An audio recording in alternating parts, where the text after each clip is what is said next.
What's up, everybody? Welcome back to another episode of the Scalp Solutions Podcast. I am your host, David Santiago, and today my guest is Katie Hubert. Katie, how are you? What's up? Good. How are you? Thank you for having me. I'm doing great. Thank you for taking some time out of your busy schedule to jump on the podcast. Of course. So let the audience know your location and what clinic you represent. Yeah, so I am in Toronto, actually just outside of Toronto, Ontario, Canada. For those of you that aren't familiar with Canada, I'm a Microcapillaire franchise. So Masood, everyone knows Masood. He's my business partner. So I'm a franchise of his.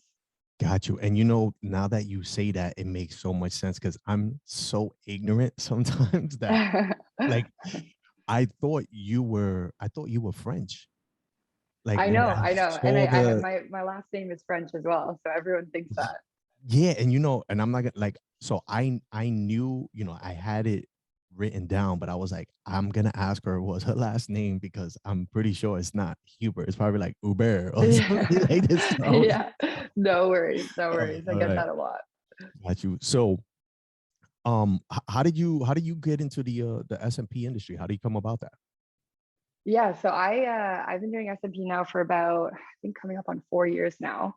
So I've always been in cosmetics. I've always, done stuff in the beauty industry ever since, actually before I graduated university. So how I got into it was one of my clients at the time. She asked me if I knew what SMP was, and I had no idea what it was. This was probably like 6 years ago now, and she was looking into it for her husband. So she said, "Hey, do you know, I want your opinion on this. Do you know about this new service?" And at the time, obviously in Canada, it was fairly new. And I said, "No, I've actually never heard of that. That's really, really cool." And I just kind of felt myself like being really curious about it. And I kept Googling it. I kept YouTubing, what is SMP? And that's when I finally made a decision. I was like, you know what, I'm just going to try it. I'm going to go take a course. And now we're here. And that was it. That's simple. And so Yeah. you said when you were in the university, so like what were you majoring in? Like, do you have a degree? Yeah, I have a degree. I have a degree in business. Okay. So everyone's like, "Oh, that makes sense. You're using your business degree." And I feel like yes, I am using my business degree, but at the same time, like I'm way more artistic than I ever thought I was. So my business knowledge is a little bit shoddy compared to what I can do but artistically, I think. but you have been able to like implement some of the stuff that you've learned from school, obviously business into Yeah. with SMP. Yeah, I think so. Yeah. I mean, I come from a family of entrepreneurs too. Like my dad, he's always owned businesses. And so I definitely learn more like practical real world stuff from him. And he helps me like tremendously with the business. So I'm really lucky to have that connection. So yeah, I do have a degree in business, and it has helped me a little bit. So that's a great background. It makes perfect sense. It's like an easy Hmm. transition, and it puts you on ahead of a lot of people because as an entrepreneur, like people don't realize, it's so much more than just establishing an LLC. And you Oh, you there's have a so much business more. Yeah. background. You get you have the sauce.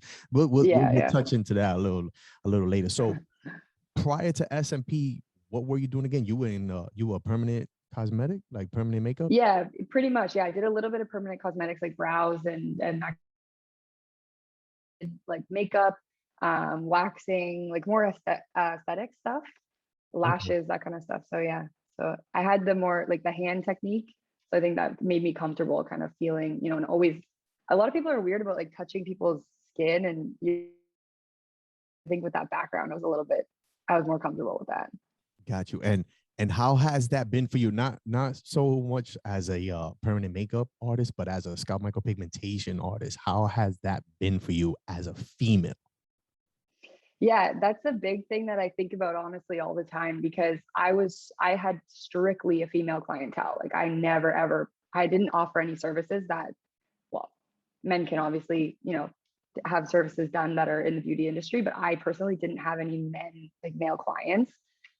So the jump was huge for me, like going from like almost every appointment I had with my female clients, was like a kind of like a therapy session. Like I knew what's going on in their life, they know what was going on in my life. Working with females to males, it was a little bit difficult, but I think I'm comfortable with it now for sure. So I know, so I'm a barber by trade, right? So like, a Right. haircut. I mean, even the S&P turns into like a 2 or 3 hour therapy session. Yeah. Is that happening with you? Like, are men like opening up and like, is it turning into is it evolving into like a therapy session with you, or do you Yeah. find that they kind of tread a little like let me not express too much? Yeah. I think it's hit and miss. I think it's probably 50-50 at this point. Like, and the fact that we get, 2, 3, 4 sessions with someone, I think that allows for a little bit more openness and more open communication. Like, oh, like I hate my wife, I this and that, so that's funny. Like and it's cool because I can kind of give like a female perspective to a lot of people, and I don't think a lot of clients obviously don't come into it expecting, oh, I'm gonna also get a therapy session, but it's different perspective. It's just that's what it ends up turning into. So like, now Yeah, in regards to skill, right? Because that's, I want to tap in real quick. yeah. I feel like there's a stigma, whereas like, the ladies, and I feel like it's kind of a male dominant Well, yeah, industry, for sure. and the Yeah, females don't really get the respect that they deserve. Like, yeah. I want you to touch on that. How does that make you feel? What do you think about that? Yeah. It's funny because I've noticed over the years of doing SMP that there's a lot of egos in this industry, which is, I think everyone Oh, really? listening to this can will agree with that for sure. So I think it's funny. Like, I think that's definitely more of a man, like a male trait. Um, that's just my opinion, but I am at the point now where I'm just like, you know what, I'll let my work speak for itself. I'm not gonna, throw anything in your face and say, if someone says to me, oh, I think a man could do this better, then that's not my client. I'm not gonna chase someone like that, and I'm that respect when they are not paying it to me. So that's where I'm kind of at in my career now. I've established, confidence, and I think it's helped me, and it's trying to, prove yourself. So that's where I'm at. So it's kind of like, you can say whatever you want. Look at my work. I run laps around you, buddy. Pretty much, like, and if someone likes my work, then they're going to come to me, and if they don't, then they can you know find another artist. But I think I've been successful with that attitude, because like, okay, like, I'm kind of, I'm getting pretty good at this, so And your work is phenomenal. You do thank you. great work. So, or if you dude out there and you listening to this now, you in the industry, don't be talking shit. All right, she got some Yeah. skills. Um, so Thank you. have you found that being a female in the industry, like, has that also kind of been I don't want to say a disadvantage, but like dealing with men, especially as a Yeah. client, have, because I know dudes could sometimes be dirt balls. Like, have you Yeah, yeah, had an yeah. encounter like that where it wasn't as professional, or like the client, he got a little too comfortable? Yeah. I would say, you know what, 99% of the encounters I have with my clients are pleasant and positive. And there's always going to be that one that kind of just irks you, and you have your guard up a little bit. And every female can agree with me. Like, they've been in a situation where they've felt that little voice in their head where they're kind of like, okay, this is a bit weird, so that happens. And I'm in a position where I feel completely, there's no like safety issues or anything like that. Obviously, that is the biggest concern for some people, but that's not an issue. So now I kind of just make light of it. I'm like, you know what, whatever. And the good thing about someone for 3 sessions, that you can build a relationship, but then it's also like, I won't see you for the next like 3, 4, 5, 6 years. So that's a good thing for All that. right, you That me, bro. yeah, for I sure. ain't gonna see you again for 5 years. Hopefully, you forget. Yeah, yeah, So yeah. if I was for the female listeners that, or someone that is thinking about getting into the SMP industry, what would be some advice that you would give to the female that's ready to commit, get that training, and start her career as a scalp micropigmentation artist? Yeah, I mean, I would just say don't be intimidated by, the amount of of men in the industry. Like we have a think, as time goes on, more and more females are getting into SMP, which is amazing. And I think it just goes to show you that there is space for us, and we bring things that men may not bring to the industry. So, like a perfectionist attitude, that kind of thing. I think a lot of women are, perfectionists. Definitely men in this industry are. You kind of have to be. But attention to detail and that kind of stuff. Like, we may bring something that another male artist might not bring. So you kind of just have to have confidence in that, and just, jump 2 feet in and just roll. Outstanding. Awesome. Do you see yourself in the industry in another 5 years? Do you still see yourself doing your thing? For sure. Yeah, definitely. I've always been like this. I love things start to finish, and then, it's not like you're just working on someone and you don't ever get to see the finished product. Like, you genuinely see someone's life and how they feel after, a few sessions with you, and how they have this newfound confidence, want to give up. That's what I love that about this career. That's the best part for sure. Is the client that immediate gratification that they get, like, oh my goodness, that's what Yeah. you. Yeah. And you can give someone that confidence, and it's cool to like that. Yeah, for sure. So what's your main source of promotion? Like, how do you get yourself out there so that clients know you exist? Is it Instagram, ads? Hmm. Oh, Yeah, I think a little bit of everything, honestly. I think, Instagram is huge. And then obviously that translates into Facebook as well.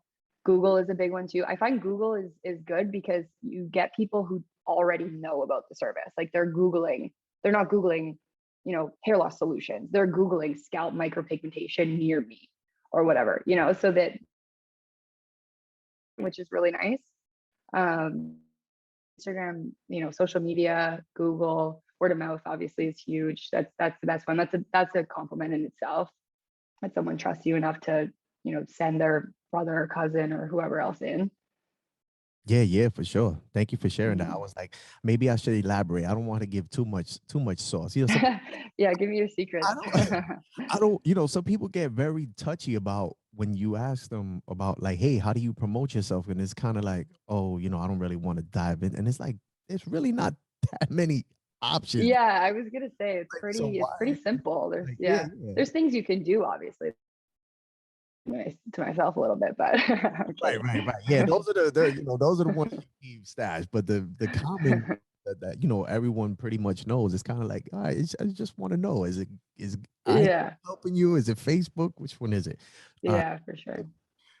what's your biggest failure, and what did you learn from that experience? And if you need me, I'll elaborate. Like, so let's say, maybe you botched your second client and you were like, oh shit, when they came back for the second session, and like, Yeah, how did you learn from that? yeah. You know what? I've had a situation where I was close to the blowouts. There's that kind of little bit in the beginning. And yeah, so basically what happened was I had this client that was he was Canadian, but he was working at a hospital in the States. So when COVID hit, he couldn't get back over to Canada for his third session, or maybe it was a second. I can't remember. Anyways, so I kind of knew. I was like, oh, that second session wasn't my best. I was a little bit nervous about it. And what made it worse was that he couldn't physically like how it healed. So I think like 6+ months went on, and he came back, and I was able to, his third session, it turned out amazing. He was like, you know what, I was a little bit nervous there for a second. I didn't think these results looked amazing after the second session. His third session, I was so much more confident. I was lucky that time had gone on in between, because I had so much. And then anyway, so we ended up making his third session look amazing, and now he's really happy. And he actually still messages me, and he's like, I get compliments all the time. Thank you so much. I'm so happy I could come back, after all that time. So that was a bit of I think if you get an opportunity to kind of, make up for it, and fix, fix anything that needs fixing, I think that's it.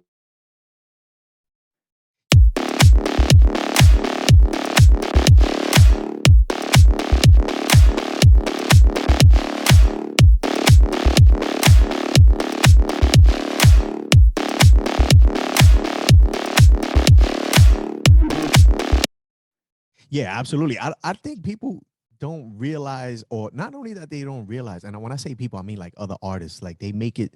I mean, yeah, I mean, including me, like I'll post like memes of like botched work, but I mean, like it's incredibly, it's like how there's no way you practice that, no one taught you this technique.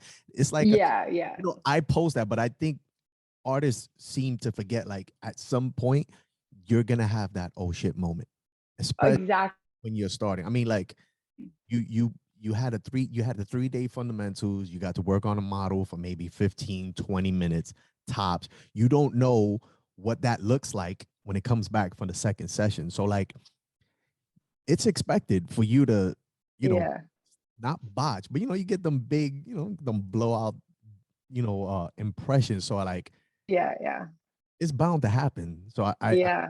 I It is. love Yeah, that, that you even tapped into it and was like, yeah, I had an oh shit moment, but you know what? I yeah, rectified it. I was able to make it work. yeah, yeah. So if you could be remembered for one thing in this industry, what would it be? What would you want it to be? I think producing natural. Everyone is out for that natural look, right? So I think producing genuinely natural results, like that's what everybody wants to be known for sure. So people say like this looks natural, and then it is difficult to post healed results. It really is, because a lot of clients come from far away. They Yeah. don't necessarily come back for just a photo session, right? So seeing results in person and having people come back from word of mouth and they're saying, I saw this guy's results that you did, and they look really natural. That's, I think, for sure, that's what I want to be known for. As the naturalista. All right. Yeah. Have you ever had a client that you tell them, like, all right, for example, a client that's traveled way too far to just come in and give you a picture of healed results, and you tell them, hey, can you take a picture and send it to me? And they send it to you, and it's like such a really crappy picture, and it doesn't complement the work, and it's like, oh my god, no, I can't use this. I honestly, I'm bad at asking for photos afterwards. Like I'm kind of under the impression, like if someone isn't happy, I really hope that they would come back to me and say, you know, this is what, I don't know, maybe I should start doing that. Maybe I should start asking for healed Like results. 3 months But later, like, hey, can you send me a selfie? But then again, like it goes back to like the very beginning, where it's like, some dudes are creepy and they might not. yeah. Yeah, Sometimes like I how gotta just yeah, how let do that ship I sail. like, oh, she wants a selfie. It's like, no, motherfucker, Yeah. sure I do a Oh good my job. gosh. All Yeah, right. that's actually I true. want to make I sure I gotta do walk the a line good on that job. one. Calm down, buddy. All right. Uh, Yeah. what's one of the best compliments you ever received from a client? I think one of the best compliments I've received is someone there. A lot of guys are shy, right? Like they don't necessarily want to broadcast to the world that parents. Um, so I think the best compliment I received is when they tell me that family members, nobody even noticed when they've kept quiet about what they've done. I think that's cool because it just goes to show you that when done correctly, when SMP is done correctly, it can be completely undetectable and completely natural looking. Yeah, that does it for me too. When it's like Yeah. you've been bald for how many years, and your family is still like, Yeah. oh, you grew your hair out. Oh, okay. Yeah. You're growing it out. It looks good. It's like, that's cool. That's cool hearing that for Yeah, sure. that's awesome. So tell me 3 influential people in your life and how have they impact your SMP career? And if you don't have 3, that's fine. You can talk about 1. Okay, cool. Yeah. Okay. So I think I have to say my dad is number one. Not that he's ever touched a SMP machine or I knew what SMP was when I started, but he's been amazing with like idea generation and just helping me, deal with the business side of things. Like I said, he has that amazing business background and he has so much experience with, running a business and dealing with customers. So he's been really influential just because he's helped me so much with that side of things where, as a kind of like a one man shop, it's difficult to touch all those angles, right? Yeah. So yeah, so that I don't have as much knowledge in. So that's he's been amazing with that. Um, second person, I have to say Masood. he's taught me literally so much, and I don't even think he knows how much he's taught me in constant communication for the last, well, year, I guess we've been a partnership. So I just observe what he does, and he's amazing. Like he did businessman, right? Like he's amazing at his art. He's also amazing at his business. So he's been, influential to me in this career, definitely. Yeah, Masood is he's a beast He's too. the goat. I'm He is. trying to get him on here too. Yeah. All right, so that was two. Those two. Yeah. Let me If think. you don't have another one, that's fine. Yeah. I think I'll keep it at those two. I Yeah. think they take the cake, honestly. All right, sounds good. It's so funny because I have a typo over here with my question, and I don't like, I want to keep it authentic. I want people to know like we're real people. I don't want to Yeah. with the edits. So the question is supposed to be if you could share a beer with an S&P figure, who would it be? But on my paper it says if you could have beef with any S&P, Oh no. who would Oh it no. be? Yeah, right. Oh no. Can I answer No, the this first ain't the place. one, please? Yeah. This is not the place for it. So yeah, if you can have a beer with one S&P artist, Yeah. who would it be and why? Okay, let me think about this. There's so many. I mean, I did have a couple drinks with a lot of people that I wanted the expo there. So So that was cool. already did your networking then. Yeah, I All did. right, Let me think that about this you one. Yeah. already shared the beer with them. Then that's fine. I did. All Honestly, right. So let me go sorry, to go the ahead. next question. What's one of your biggest pet peeves in the industry right now? Biggest pet peeves. Yeah. I think it kind of goes back to, the whole situation. It doesn't bother me in the sense that, you know, I get offended or anything by that, but I think there's a lot of room for humility in this industry. And it's not that serious. And I think a lot of people take things to heart and take a lot of, they just get really offended at certain things. You know what I'm saying? So I think that's a little bit annoying. Like you just have to in your lane and just do what you do best and whatever that is, whether it's, marketing or YouTube or anything like that, or, obviously amongst the art as well. I think the biggest pet peeve of mine is just kind of dealing with people who are trying to pretend like stink. So that's that's definitely, Yeah, yeah. I'm gonna agree with you. Those Yeah. mine too. And I love that you said, Yeah. staying in your lane. I think that's super important. I won't give my Yeah. insight on it because this is about you today. This is not. All right. What do you think the S&P industry is gonna look like in 5 years? You know what? It's interesting. I think there's a lot of room for growth. I don't think the application style that we all do now, that we all know, it is. I think it will evolve, and I think even with the Korean technique there with D black, like scraping the skin as opposed to just poking it, like things like that. I think will keep happening and be pioneers in the industry that kind of just have the balls to try something new, and it'll kind of evolve into something else. So I think that's kind of how it'll look in 5 years for sure. So you're for that. You're cool with change. Yeah, for sure. I mean, how can you not be, right? Like the first person who did this is the greatest thing ever, and then as more and more people like catch on, I think industries evolve, and I think there's definitely a lot of room for the hair loss industry. Not to say that I don't ever think there's going to be some magical pill that just grows hair out of our heads.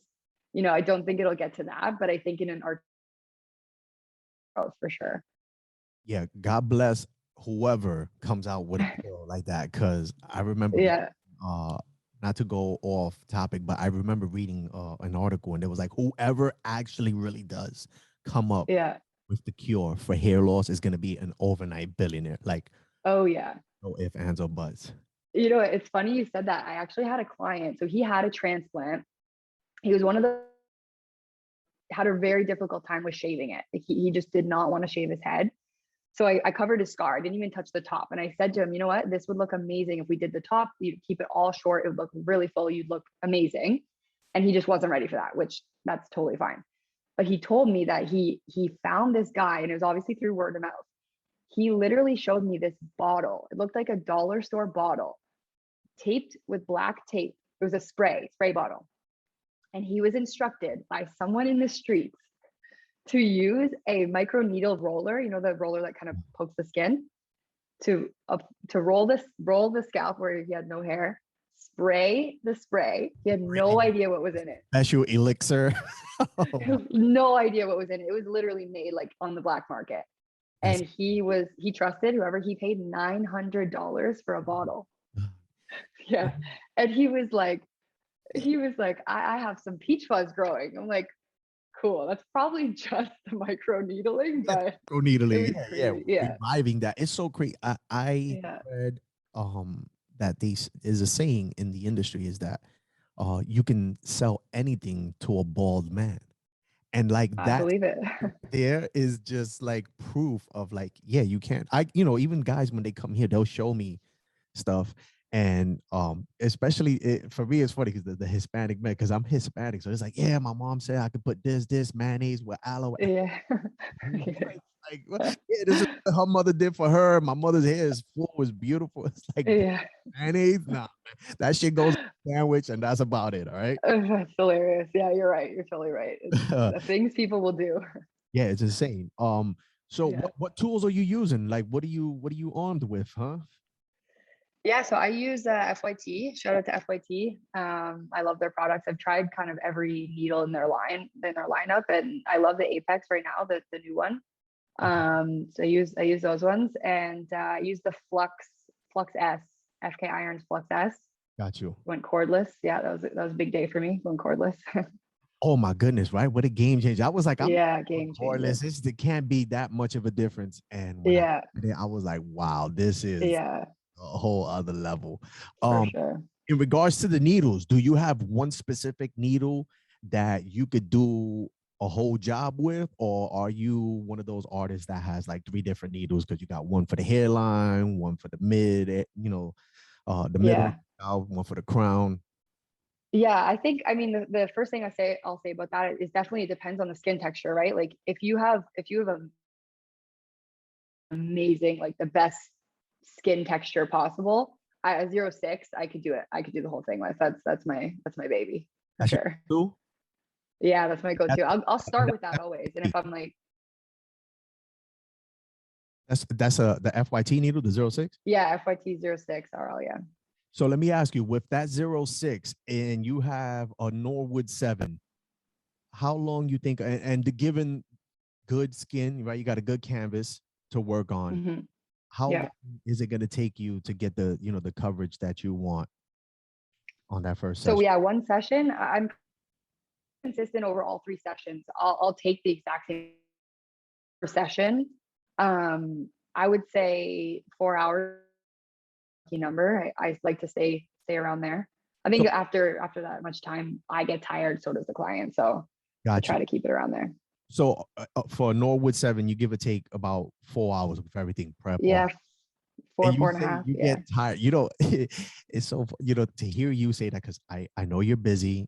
I know you're working, and I hear that. And then, there's some people have you come across an artist that's like, yeah, I do like about 5 or 6 in a day. And I'm like, how? Yeah, no chance. You're exactly. Yeah, there's no way. Oh, like again, goes back to the egos and like, I get it. But like, when I do 2, and that's where I cap at, I'm sorry. Oh, same. Yeah. I end up capping at 2 because after that, like I leave here and my hand feels like throwing up gang signs for the rest of the day, Exactly. That's no, you need to go home and put a bag of frozen peas on your wrist, right? Like that's where we're at. So there's no way. It's definitely fatiguing. And the reason I ask you that, because the 06 it leaves a very tight impression. So I mean, 3 years ago I was using like a 25 millimeter because it was like, I want to get coverage for sure first session, and then I'll go in with a smaller one. But I see, I actually do that. Yeah, I know I do that. First session, I'll start with a bigger needle just to then you get that realism, right? Like you get the balance between the bigger impressions and the nice tight crisp ones, and you get that 3D look. So sometimes I'll do that actually. Yeah, I love that look too, by the way. See, that Mhm. was a gem right there. So whoever's listening, especially for the new, Yeah, you just got a tidbit. no, how do you achieve that texture? Like, oh, they're using two needle sizes. Yeah, Katie dropping gems. All right, I'm done. I'm done. That's it, guys. Yeah. All right, gotta go. What's one piece of advice? I know I asked from a female's perspective, but what's one piece of advice you'd give, just to anyone up and coming in the industry? Yeah, definitely don't expect to be an expert right away. That I think a lot of people have a hard time hearing, because the way I look at it is, I like myself and many others, we spent 3, 4, 5 years at university or college or at, an apprenticeship, a job right when you graduate. You don't just get handed a job, a full-time 40-hour a week job. Like, you got to work for that. And you have So to just expect that you're going to have a book full of clients right after you take your first course, it's not realistic. And I would say the way around that is just to get as many, real life models, not just the melon, obviously that helps, the fake skin helps, but real life models in front of you, and just, go from there.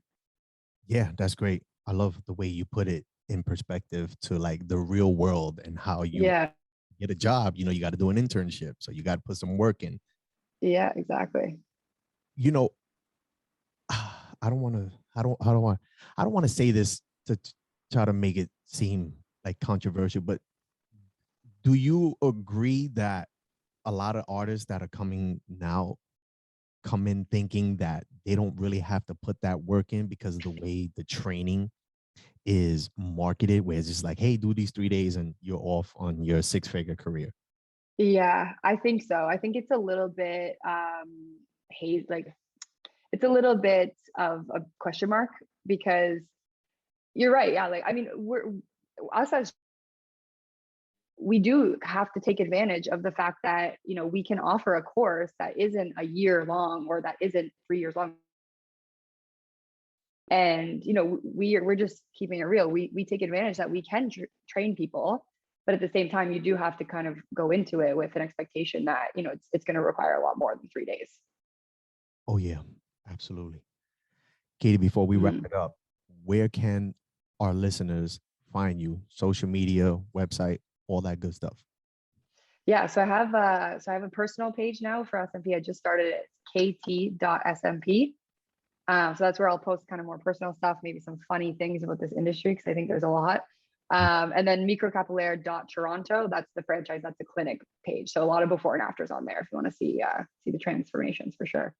Outstanding. And one last thing that I forgot, I'm surprised at myself that I forgot to bring this up, is a few weeks ago, I actually had the honor of presenting you an award. That was the award for what? I'll let you say it.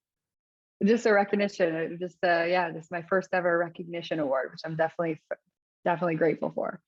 I was gonna ask, like, how was that? Because now you're receiving it amongst, there was some serious, got some in the game that were there. So to receive that, Yeah. I could only imagine, like, Yeah, I wasn't honestly expecting that. I was shocked. I literally had to speak on stage, and that was not a pretty sight. But anyways, I knew you was legit. So for some reason, because I knew you're affiliated with Masood, I was under the yeah, impression yeah. that you got the heads up. But as I saw you, No, no. and like that those 3 days, we really got to see, like, ooh, okay, yeah, so they're not too comfortable up on that stage. So I when know, I saw right? Yeah, I you was caught off walking guard for sure. up, yeah, when I saw you walking up, I was like, oh shit, she has no idea, like that she. Yeah, yeah. Masood, if you're listening, I would have appreciated a heads up. But at the same time, no, it was a genuine reaction. I was like, you know what, this is really cool. Like, I didn't expect to win an award, and here I am. And so, it gave me definitely a little bit of confidence. I was like, you know what, this is serious business, and I'm here with everybody, right?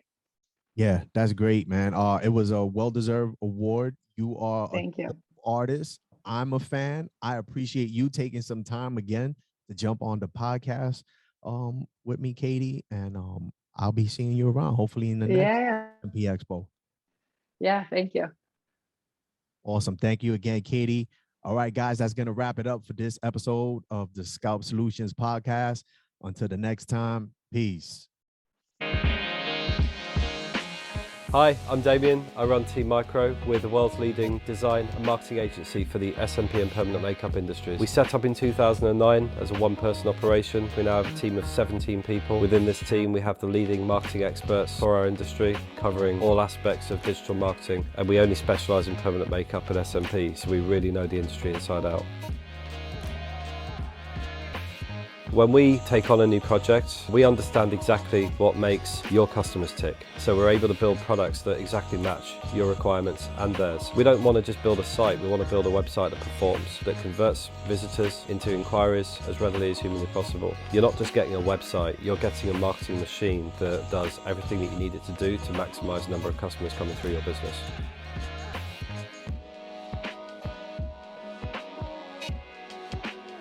The reason why I joined Team Micro was because of how diverse the client base was. The team's skill set is so wide-ranging, so it's a great opportunity to learn from them, and it's been an amazing opportunity so far.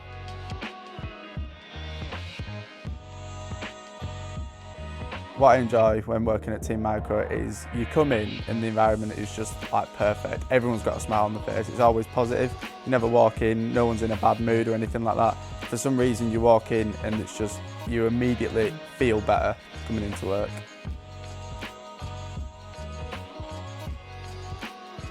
The opportunities I found at being at Team Micro, being here for 6 months now. Started off in sales, speaking to just American clients. Just started a new project this week that I've been given. It's completely mine, and it's dealing with a lot of customers. When I say a lot, I mean everyone around the world that's involved with scalp micropigmentation. So it's liaising with everyone within the company, everyone around the world. So it's a great opportunity, and I'm grateful that I've been given it within the short time period that I've been here. What I love about working at Team Micro is the freedom of the company. It's a really relaxed company. Damien's full of ideas, so it's constantly expanding as well. We'll come in every week and with this new venture in the pipeline. So yeah, it's just the expansion of the business. It's fresh. I enjoy working at Team Micro because of the team that I work with. I work with a lot of talented people. On top of that, they're also very nice people as well. So it's nice to come into work and feel kind of relaxed and that you can chat with people as well as kind of get work done and make decent progress on the project.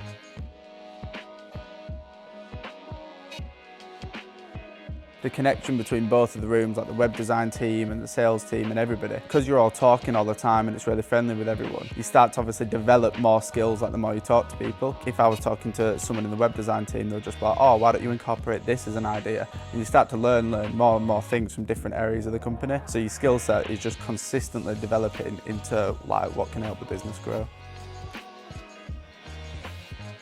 The reason I chose to join Team Micro was because I liked the way the company ethos looked. When I came for the interview, I liked the sort of vibe that was in the office. I really got along well with Damien and with Dale. And to be fair, just conversations that I was having with everyone were just really nice. I wasn't nervous, I just was put to ease as soon as I walked through the door. I really kind of enjoyed my time here. I don't think I'd kind of asked for anything else. It's like a home, second home. I'm looking forward to what my future holds here. In the next 3 to 5 years, I'll probably see the business growing even more. In the space of probably the past 6 months, it's gone from just 4 of us to 14 of us now. So yeah, I think it'll continue to grow. Where the limit is that, I have no idea. That's the interesting part, I guess.